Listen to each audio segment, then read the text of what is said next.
This week's Torah portion is we're going to start in Exodus chapter 18 to chapter 20, verse 23.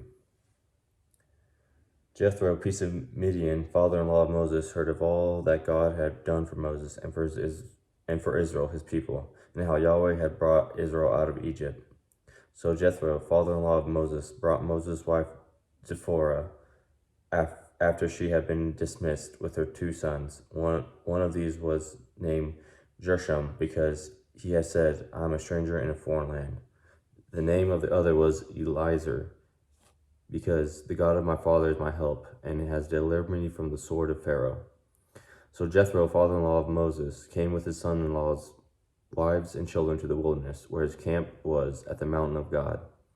Here's your father-in-law, Jethro, come to visit you, Moses was told, with your wife and her two sons. So Moses went out to meet his father-in-law, and bowing low before him, he kissed him. And when each had inquired of the other's health, they went into the tent. Then Moses told his father-in-law all that Yahweh had done to Pharaoh and the Egyptians for the sake of Israel, and all the hardships that had overtaken them on the way, and how Yahweh had rescued them. And Jethro rejoiced at all Yahweh's goodness to Israel in rescuing them from the Egyptian hands.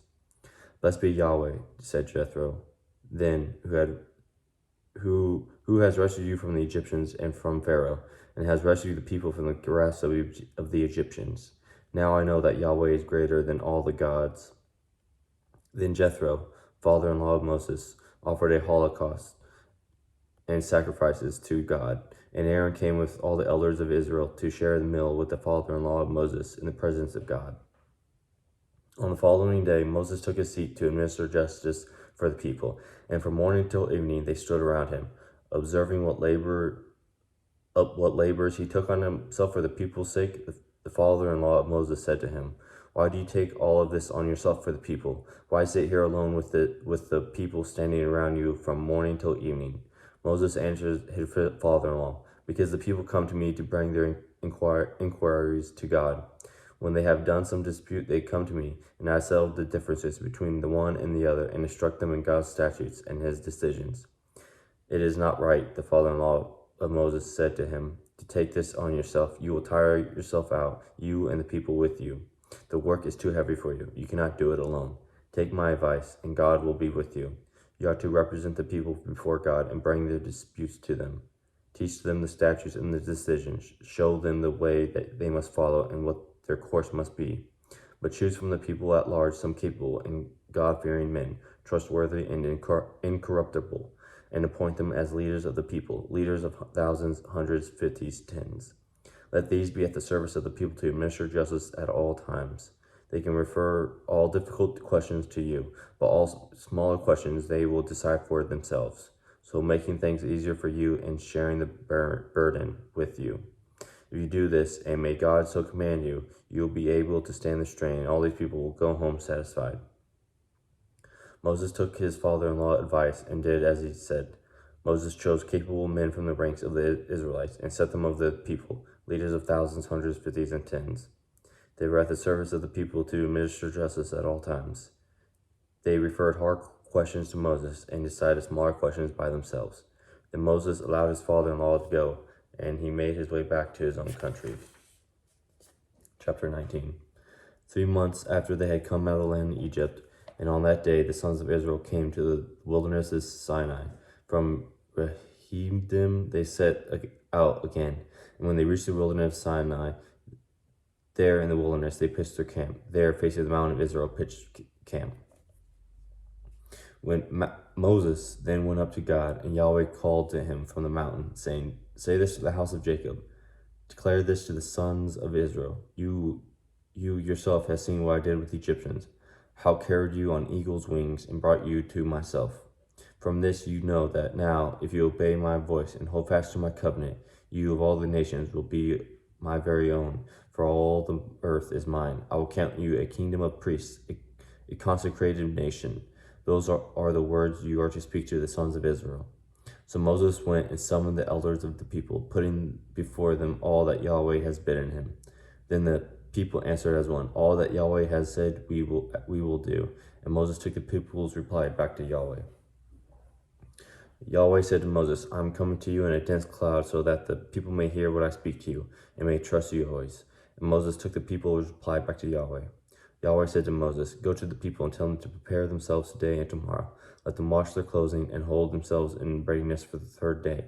Because on the third day Yahweh will descend on the mountain of Sinai in the sight of all the people. You will mark out the limits of the mountain and say, Take care not to go up to the mountain or to touch the foot of it.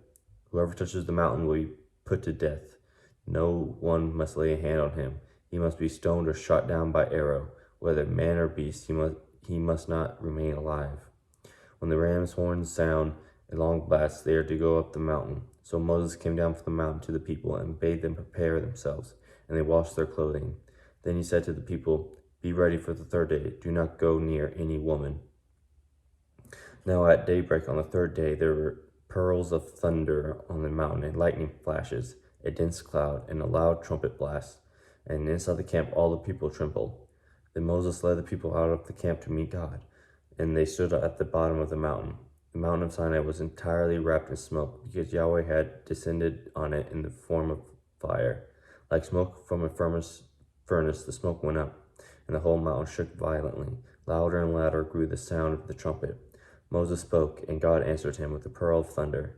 Yahweh came down on the mountain Sinai on the mountaintop, and Yahweh called Moses to the top of the mountain, and Moses went up. Yahweh said to Moses, Go down and warn the people not to pass beyond their bounds, to come and look on Yahweh, or many of them will lose their lives. The priests, the men who do approach Yahweh, even these must purify themselves, or Yahweh will break out against them. Moses answered Yahweh, The people cannot come up to the mountain of Sinai, because you warned us yourself when you said, Mark out the limits of the mountain and declare it sacred. Go down, said Yahweh to him, and come up again, bringing Aaron with you. But do not allow the priests or the people to pass beyond their bounds to come up to Yahweh, or he will break out against them. So Moses went down to the people and spoke to them. Then God spoke all these words. He said, I am Yahweh your God, who brought you out of the land of Egypt, out of the house of slavery. You shall have no gods except me. You shall not make yourself a carved image or any likeness of anything in heaven or on earth, beneath or in the waters under the earth. You shall not bow down to them or serve them. For I, Yahweh, your God, am a jealous God, and I punish the father's fault in the sons, the grandsons, and the great-grandsons of those who hate me. But I show kindness to thousands of those who love me and keep my commandments. You shall not utter the name of Yahweh your God to misuse it, for Yahweh will not leave unpunished the man who utters his name to misuse it. Remember the Sabbath day and keep it holy. For 6 days you shall labor and do all your work, but the seventh day is the Sabbath of Yahweh your God. You shall do no work that day, neither you nor your sons, nor your daughters, nor your servants, men or women, nor your animals, nor the strangers who live with you. For in 6 days Yahweh made the heavens and the earth, and the sea, and all that these hold. But on the seventh day he rested. And that is why Yahweh has blessed the Sabbath day and made it sacred. Honor your father and your mother, so that you may have a long life in the land that Yahweh your God has given to you. You shall not kill. You shall not commit adultery. You shall not steal. You shall not bear false witness against your neighbor. You shall not covet your neighbor's house. You shall not covet your neighbor's wife or his servant, man or woman, or his ox or his donkey, or anything that is his. All the people shook with fear at the pearls of lightning, and of thunder, and the lightning flashes, the sound of the trumpet, and the smoky mountain, and they kept their distance. Speak to us yourself, they said to Moses, and we will listen. But do not let God speak to us, or we shall die. Moses answered the people, Do not be afraid. God has come to test you, so that your fear of him, being always in your mind, may keep you from sinning. So the people kept their distance while Moses approached the dark cloud where God was. Yahweh said to Moses, Tell the sons of Israel this, You shall have seen for yourselves that I have spoken to you from heaven. You shall not make gods of silver or gold, or of gold to stand beside me. You shall not make things like this for yourself. That was 23. Now to Isaiah 6 through chapter 7. And then chapter 9, verses 5 through 6. In the year of King Uzzah's death, I saw the Lord Yahweh seated on a high throne. His train filled the sanctuary. Above him stood seraphs, each one with 6 wings, 2 to cover his face, 2 to cover his feet, and 2 for flying. And they cried out one to another in this way: Holy, holy, holy is Yahweh Sabaoth. His glory fills the whole earth. The foundations of the threshold shook with the voice of the ones who cried out, and the temple was filled with smoke. I said, what a wretched state I am in. I am lost, for I am a man of unclean lips. I live among a people of unclean lips, and my eyes have looked at the King, Yahweh Sabaoth. Then one of the seraphs flew to me, holding in his hand a live coal, which he had taken from the altar with a pair of tongues.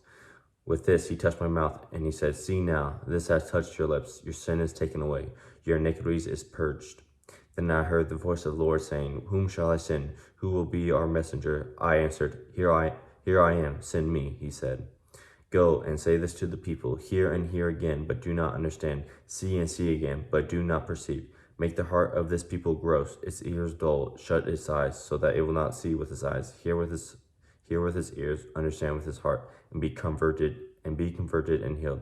Then I said, until when, Lord? He answered, until towns have been laid waste and deserted, houses left unattended, countrysides made desolate, and Yahweh drives the people out. There will be a great emptiness in the country, and through 1/10 of the people's remains, it will be stripped like a terebinth of which once felled, only the stalk remains. The stalk is a holy seed.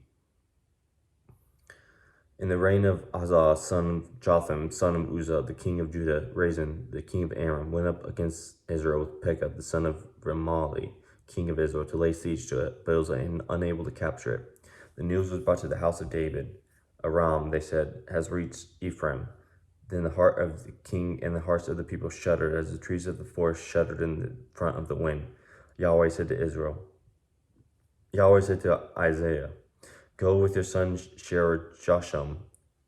Joshua, and meet Ahaz at the end of the conduit of the upper pool on the Fuller's Field road, and say to him, pay attention, keep calm, have no fear. Do not let your heart sink because of these 2 smoldering stumps of firebrands, or because of Ephraim, and the sons of Remali have plotted to ruin you, and have said, let us invade Judah and re-terrorize it, and seize it for ourselves. For set up a king there, the son of Tabel. That's verse 6. So now chapter 9, verses 5 and 6. I'll start at 4. For all the fakir, actually, I'm gonna look at this.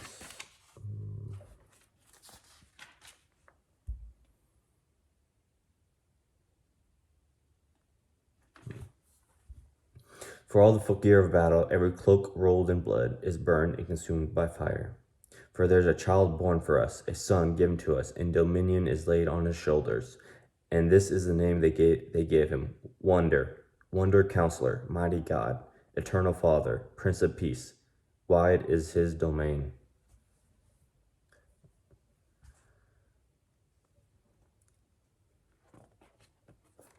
Now go to Matthew 19, verses 16 through 26. And there was a man who came to him and asked, Master, what good deed must I do to possess eternal life? Jesus said to him, why do you ask me about what is good? There is one alone who is good. But if you wish to enter into life, keep the commandments. He said, which? These, Jesus replied, you must not kill, you must not commit adultery, you must not steal, you must not bring false witness, honor your father and mother, and you must love your neighbor as yourself. The young man said to him, I've kept all these. What more do I need to do? Jesus said, if you wish to be perfect, go and sell what you own and give the money to the poor. You will have treasures in heaven. Then come, follow me. But when the young man heard these words, he went away sad, for he was a man of great wealth. Then Jesus said to his disciples, I tell you solemnly, it will be hard for a rich man to enter the kingdom of heaven. Yes, I will tell you again, it is easier for a camel to pass through the eye of a needle than for a rich man to enter the kingdom of heaven. When the disciples heard this, they were astonished. Who can be saved then? They said. Jesus gazed at them. For men, he told them, this is impossible. For God, everything is possible.